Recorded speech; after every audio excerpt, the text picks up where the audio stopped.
In this video, I am going to run you through my home recording studio, which I use for teaching, recording, doing YouTube videos, the mic reviews and gear reviews, and covers that I've been doing over the last little bit. And I just want to show you the gear that I use, and maybe it'll help to inspire your setup or help to inform your setup.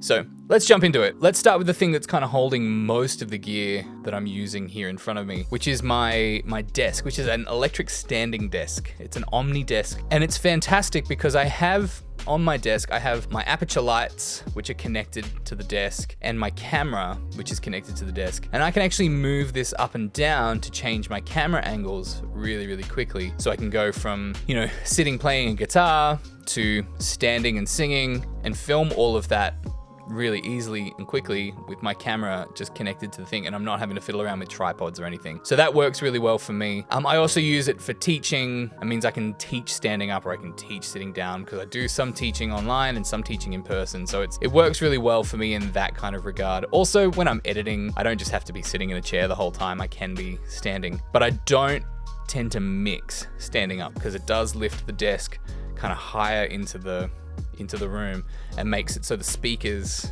aren't in their sweet spot where I've figured out what it sounds like in that particular space. So I don't tend to mix standing up, but the standing does really help. The computer that I'm using is a 27-inch 2019 iMac, which is fantastic. It's starting to slow down just a little bit now, which is cool, and I probably should have gotten some more RAM in this thing, but live and learn. But yeah, it's been working really well for me. I use Logic as my DAW, so Mac is kind of what I'm locked into. On the desk, we have an Alesis controller keyboard, the V49. The reason I chose this particular keyboard is because it's small. It fitted where I needed it to fit. I kind of measured up the space that I wanted the keyboard to fit into, and this one fitted the size that I wanted. It doesn't have the greatest touch. If you're using it to program and do that kind of thing, you're not gonna get a really nice kind of piano feel out of it. I just really use it for online teaching and for maybe programming some really basic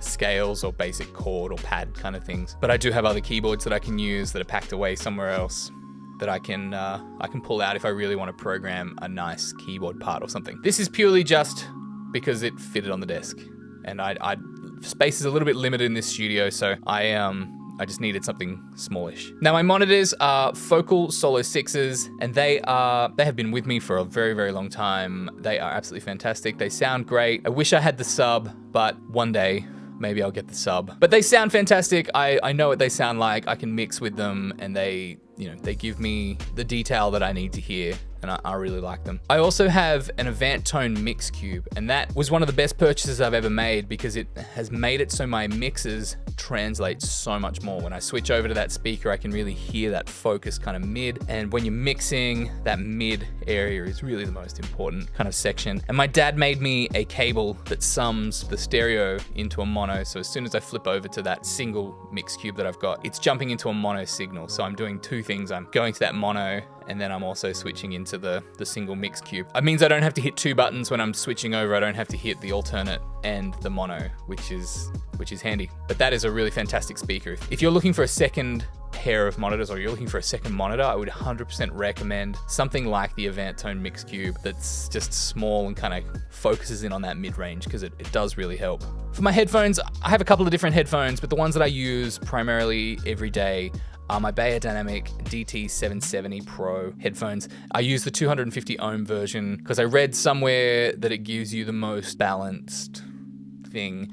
But using the 250 ohm version is a little more challenging because you have to really crank a headphone amp to actually get a decent amount of volume out of these, which is okay. I've got headphone amps that I can crank up, but if you're using a Focusrite or something, it can be a little challenging to get enough gain out of the headphone amp. For my audio interface, I am using an SSL Big Six. Now, I had been in the market for an audio interface for a little while, and I'd been looking at the Universal Audio stuff. I had been using a Focusrite Scarlett 8i6, I think it was. And when I was in the market for a new audio interface, SSL had just released the Big Six, and I saw it and I was like, that is exactly what I want. I'd seen the Six, the little one, and I was like, the only thing, well, there's two things I really would love that to be: bigger and have an audio interface. And the Big Six just smashed that and added more features as well. So you've got, you know, the 3-band EQ, which is really nice. You've got some compression on the first 4 channels. You've got 4 preamps on the front of it. You've also got the bus compressor. All of these things come together and just make a really nice unit. I'm going to do a full review on the SSL Big Six soon, but I love this desk. I love this interface. It really works wonders, and it's really great for my particular workflow,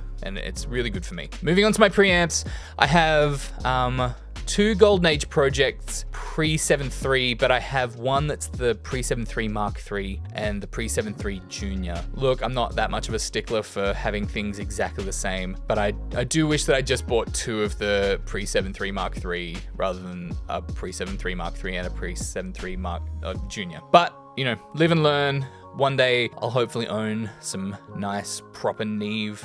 I really like the look of the Rupert Neve shelfed channel. I'd love to have a couple of those in the studio, but price is definitely a thing in that regard. I've got the Golden Age Project Pre-7 III, and I really like them. The 10-7 III is probably my favorite style of preamp for vocals, especially. I really love the saturation that you can get with them, and they're just really flexible and fantastic. Underneath that, I have the Art Pro Audio Digital MPA2, which this is a bit of a leftover from when I had my Focusrite, because it was a digital preamp that I was able to connect and add some extra channels to my Focusrite, which was great and works really well. This preamp is great, but it doesn't really add that much color. It's you know, it's a workable preamp, but I find I really have to kind of crank it up to actually get a workable gain level for most mics. It's a great little preamp, but I'll probably replace it sometime soon. Moving down, I've got my headphone amp, which is the Art Pro Audio Head Amp 6, and I love this.